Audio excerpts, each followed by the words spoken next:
Nationwide. Brigada Balita Nationwide.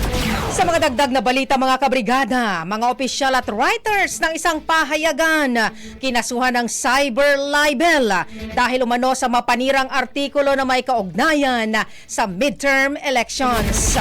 Brigada Haji Kaaminyo, ibrigada mo. Brigada Live Report. Kinasuhan ni House Majority Leader Manix Dalipe ng cyber libel ang ilang mga opisyal, editor at writer ng pahayagang The Manila Times Publishing Corporation. Kaugnay ito ng paglalathala ng isa umanong mapanira at peking artikulo na ibinasa sa peking dokumento na meron ding peke niyang pirma. Batay sa reklamong inihain ni Dalipe sa Zamboanga City Prosecutor's Office, iginit itong mali at walang katotohanan ang artikulo ng Manila Times na may pamagat na Leaked Paper Lays Out Poll Attack Plan. Dito ay iniuugnay umano si Dalipe sa Oplan Horus na isang mid-election campaign sprint action plan na layong patalsikin si Vice President Sara Duterte at idiskwalipika ang mga kaalyado nito.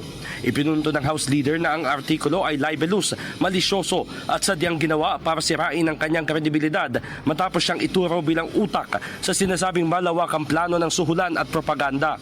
Hindi umano niya hahayaan na magamit muli sa isang desperadong pagtatangka na magpakalat ng walang basehang paratang na bukod sa paninira ng reputasyon ay ibabagsak din ang political landscape.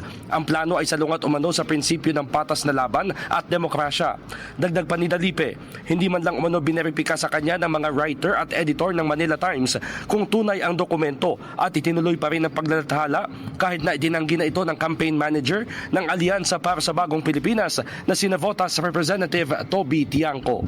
In the heart of changing lives, ako si Brigada Haji Kaaminyo ng 105.1 Brigada News FM Manila, the Music and News Authority. Brigada Balita Nationwide. Ang bahaging ito ay hatid sa atin ng Yummy ES2 Oral Drops. Simulang tuparin ang pangarap ng iyong anak. And stunting now!